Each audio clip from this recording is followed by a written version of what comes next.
Boa noite, você vai ver no Brasil TV de hoje. A Fiocruz começa a invasar as doses que estão sendo produzidas pela Fundação. É mais uma etapa da fabricação da vacina Oxford AstraZeneca. Pesquisadores brasileiros comprovam a presença do novo coronavírus no ar. O estudo foi feito na Universidade Federal de Minas Gerais. E com o carnaval cancelado, Recife e Olinda têm uma série de proibições a partir de hoje. Tudo para evitar aglomerações. Mesmo sem desfile, tem escola de samba no Rio que não vai parar. Fábio Júdice. Olá, Marcelo. Impossível não transpirar nesse calor do Rio de Janeiro, nesse carnaval atípico, diferente, sem desfile, sem blocos. Porém, as escolas de samba da cidade estão se reinventando. O Fábio mostra pra gente já já. Hoje é sexta-feira, dia 12 de fevereiro, e o Brasil TV está no ar.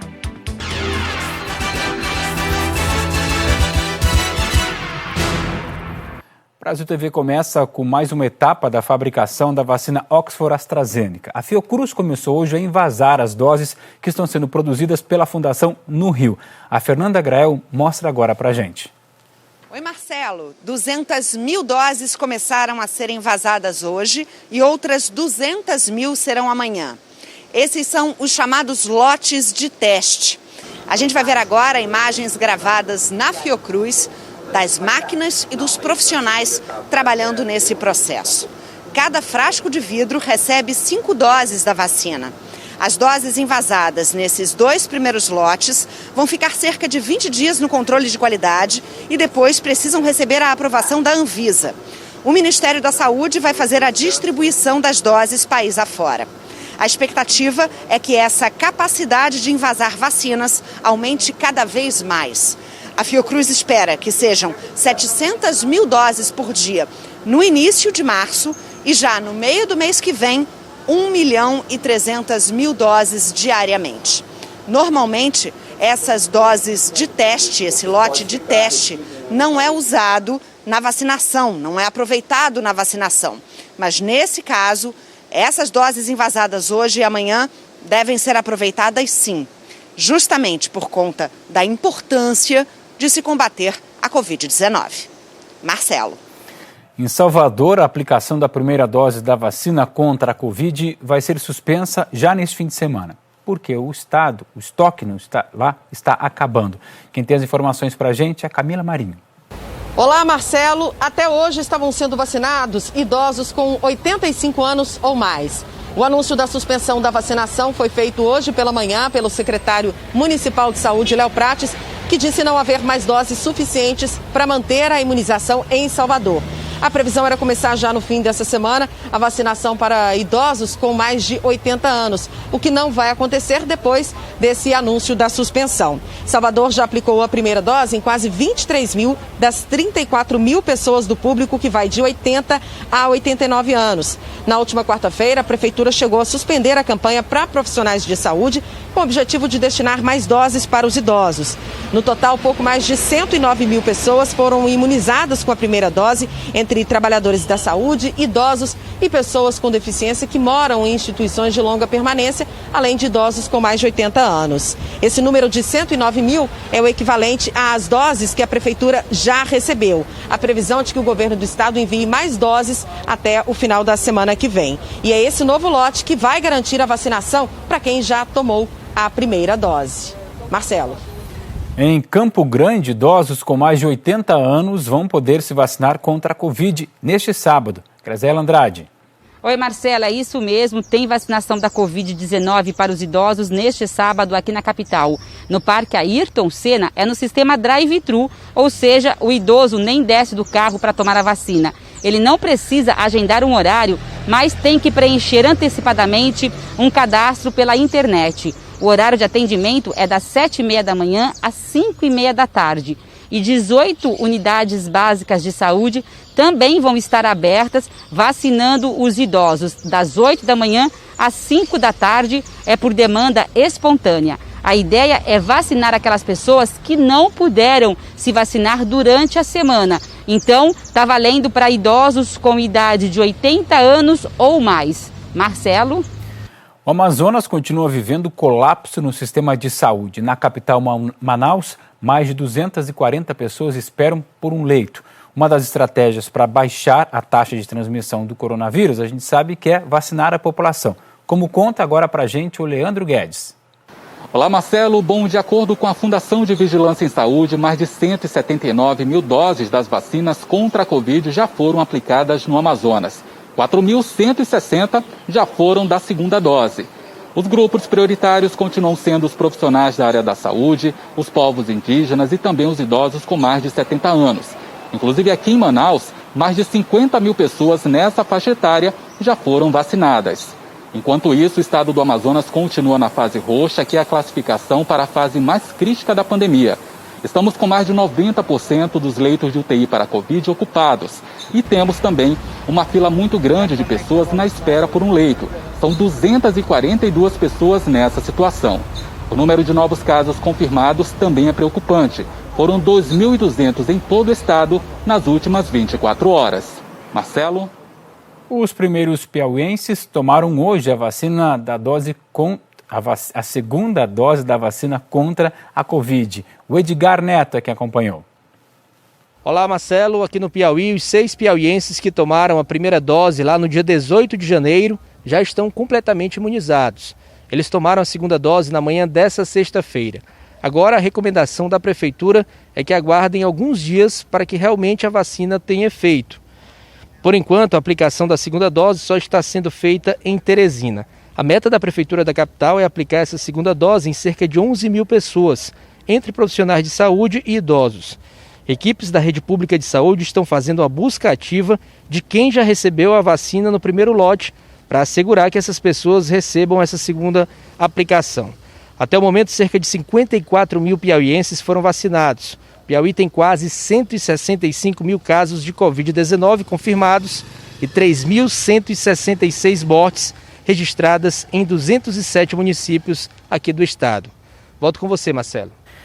Pesquisadores brasileiros comprovaram a presença do novo coronavírus no ar. Esse estudo foi feito pelo Centro de Desenvolvimento e Tecnologia Nuclear da Universidade Federal de Minas Gerais. A Iana Coimbra é quem conta pra gente.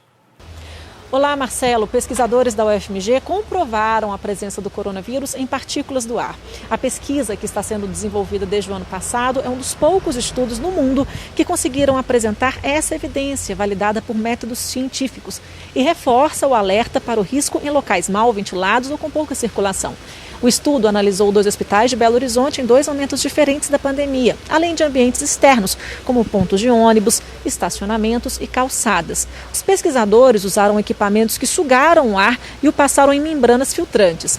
As amostras com coronavírus foram encontradas no ambiente hospitalar. Já nas áreas externas, elas não foram identificadas. A conclusão é que o coronavírus pode se espalhar quando uma pessoa está respirando, falando ou mesmo cantando.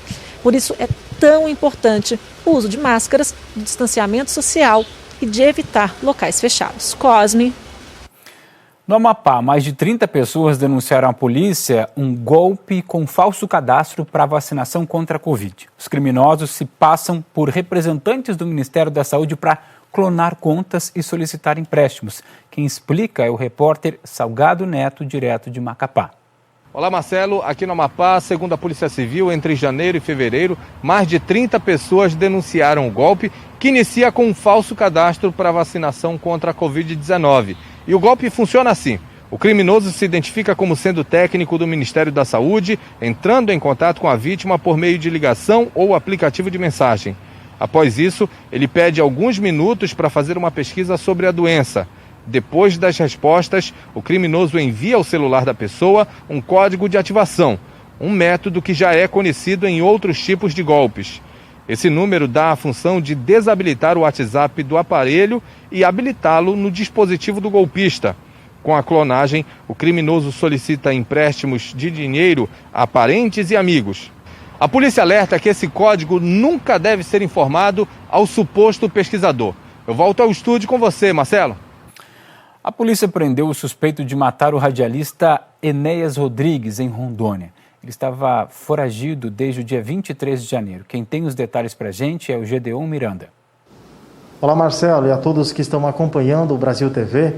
A Polícia Civil de Machadinho do Oeste, no interior aqui de Rondônia, prendeu o suspeito de ter assassinado a tiros o radialista Enéas Rodrigues, na cidade de Vale do Anari. Amigos ouvintes, nós vamos encerrar o nosso momento com Maria, que houve um incidente aqui agora e a Polícia Militar está vindo para o pátio. O suspeito estava sendo procurado desde o dia 23 de janeiro, quando ocorreu o crime. O homem foi localizado na rodovia Guatá, na divisa entre o estado de Rondônia com o Mato Grosso. Ele, 32 anos, estava escondido em uma serraria e não reagiu ao ouvir o motivo do mandado de prisão preventiva. Após ser preso em Guatá, o suspeito foi levado para o município de Machadinho do Oeste. Até o momento, o motivo do crime ainda não foi divulgado. O radialista Enéas Rodrigues Soares, de 29 anos, foi atacado a tiros na frente de uma emissora de rádio do Vale do Anari. Ele morreu depois de ser baleado e socorrido ao pronto-socorro. Marcelo, volto contigo.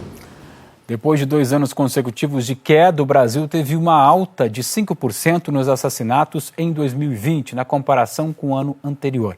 O levantamento do Monitor da Violência do G1, portal de notícias da Globo. O Ceará foi o estado que registrou o maior número de mortes violentas no país. A Aline Oliveira tem as informações, o maior aumento. A Aline Oliveira tem as informações para a gente direto de Fortaleza. O Ceará foi o estado do país que registrou o maior crescimento no número de assassinatos em 2020, segundo o Monitor da Violência do G1. No ano passado foram registrados aqui mais de 4.000 assassinatos. Em 2019, aconteceram pouco mais de 2.200 mortes violentas no estado, um crescimento de 81%, enquanto a alta no país foi de 5%. Os especialistas apontam alguns fatores que contribuíram para o aumento da violência aqui no Ceará. Entre eles, o motim realizado pela Polícia Militar em fevereiro do ano passado. E, além disso, a disputa entre facções criminosas aqui no estado. A Secretaria de Segurança Pública do Ceará informou que está trabalhando para reduzir os números nas áreas consideradas mais críticas. O Ministério Público de Roraima pede que sejam adotadas medidas sobre a lei que libera o garimpo de todos os tipos de minério no estado. A lei foi sancionada e publicada no Diário Oficial no início desta semana. Quem traz todas as informações sobre essa polêmica é a Camila Costa. Oi, Marcelo. Pois é, o caso vem repercutindo nacionalmente. O subprocurador do Ministério Público, Lucas Furtado, pediu ao Tribunal de Contas da União que adote medidas para apurar possíveis danos ao patrimônio público brasileiro após a sanção da lei pelo governador Antônio Denário, sem partido, no dia 9 de fevereiro. Na representação, o subprocurador considera a lei como gravíssima e afirma que ela afronta a competência do governo federal, já que temas como jazidas, mineração e regulamentação do garimpo são de competência da União. Agora, como funcionaria essa lei na prática? Ela permite a concessão da atividade garimpeira sem estudos prévios, além de autorizar embarcações de qualquer natureza a operar no garimpo, como as escavadeiras hidráulicas, por exemplo. Os equipamentos e materiais usados nessa exploração mineral têm um alto poder destrutivo para a natureza, como é o caso do mercúrio, uma substância altamente poluente que garimpeiros usam para separar o metal de rejeitos. A gente procurou o governo de Roraima, que afirmou por meio de nota que o texto não contempla áreas indígenas e também áreas federais. E que a sanção dessa lei vai trazer benefícios para o Estado, porque vai tirar os garimpeiros da ilegalidade e também gerar arrecadação. A gente também procurou o Ministério de Minas e Energia e a gente segue aguardando um posicionamento. É isso, Marcelo. O tema garimpo aqui em Roraima sempre levanta diversas denúncias, reclamações. Já foi alvo de inúmeras operações da Polícia Federal também e também gera reclamações envolvendo lideranças indígenas e ambientalistas e também a população no geral. A gente segue aguardando mais informações e a gente pode voltar a qualquer momento atualizando esse caso. Eu volto com você. E você vai ver a seguir, com o carnaval cancelado, Recife e Olinda tem uma série de proibições a partir de hoje, tudo para evitar aglomerações. Mesmo sem desfile, tem escola de samba no Rio que não vai parar. Fábio Júdice. Olá, Marcelo. Impossível não transpirar nesse calor do Rio de Janeiro, nesse carnaval atípico, diferente, sem desfile, sem blocos. Porém, as escolas de samba da cidade estão se reinventando.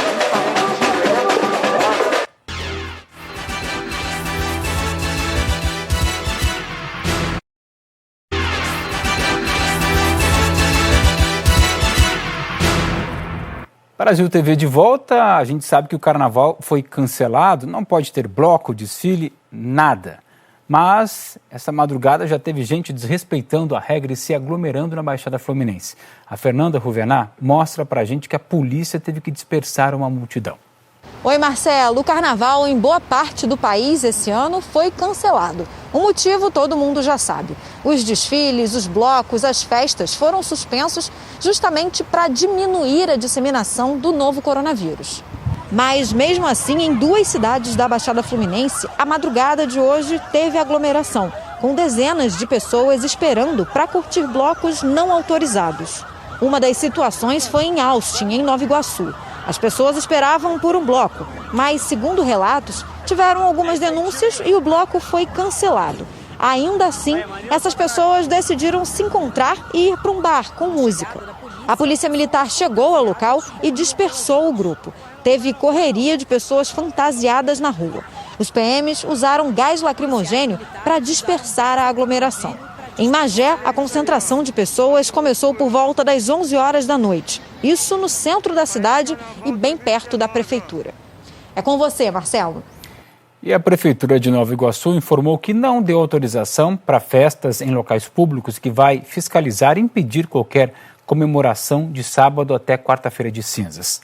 No Recife, hoje seria aquele dia de mostrar a escultura gigante do Galo da Madrugada, já preparada para o desfile do bloco. O carnaval foi cancelado e aí Recife e vizinha Olinda terão uma série de proibições a partir de hoje, tudo para evitar aglomerações. Luna Markman.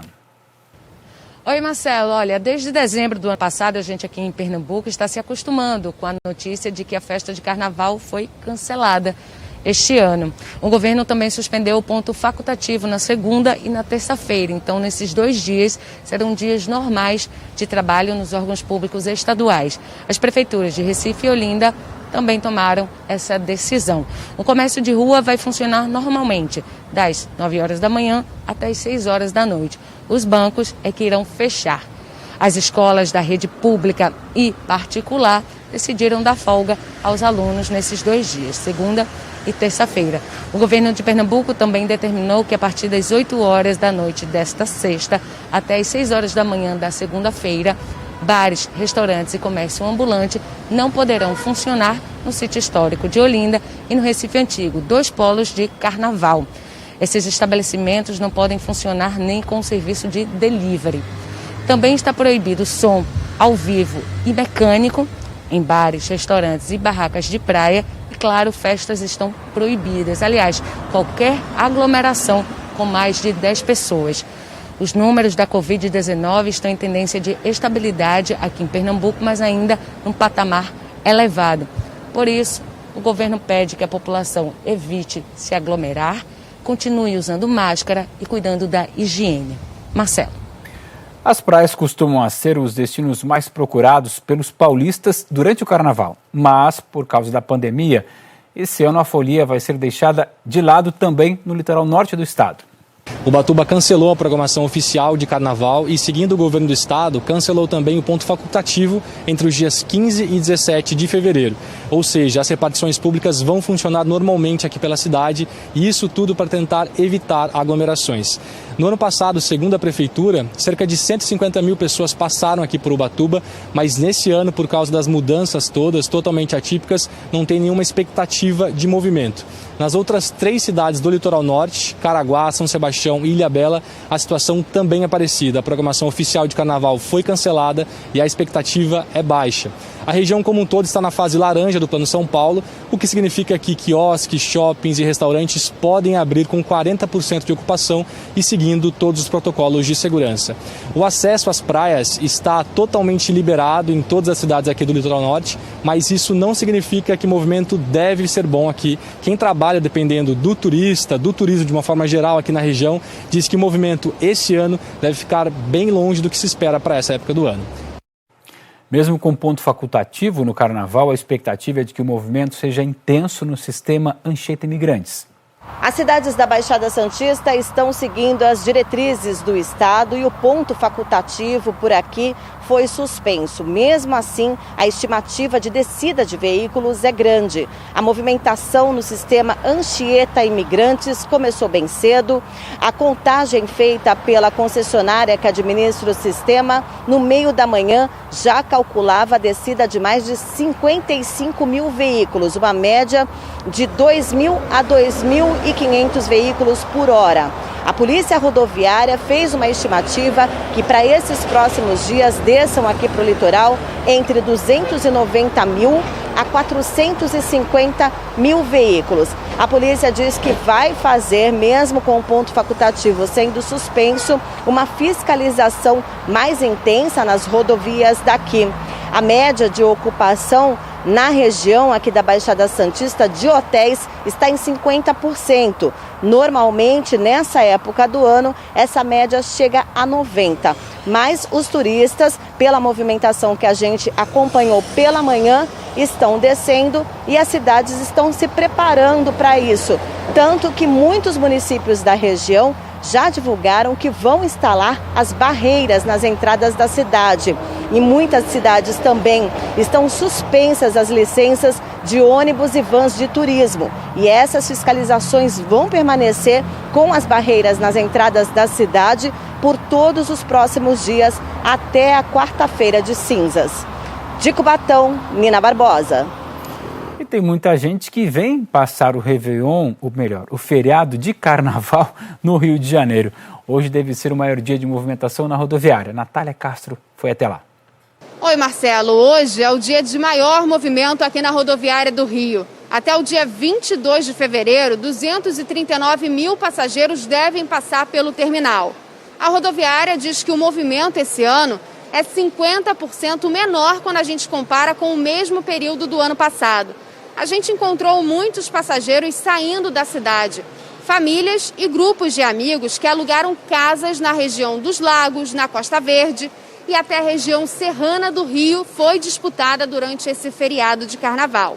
Aqui na rodoviária, o DETRO, Departamento de Transportes Rodoviários do Estado, faz desde ontem uma operação para fiscalizar se as empresas de ônibus estão cumprindo as normas sanitárias e também para reprimir o transporte irregular. Marcelo. O Rio de Janeiro amanheceu com barreiras para impedir a entrada de ônibus e vans alugados. A operação, que vai funcionar durante o período de Carnaval, é para evitar as aglomerações na cidade. Edivaldo Dondosola. Vai ser um carnaval bem diferente para os cariocas. Sem desfile, sem bloco na rua, sem aglomeração.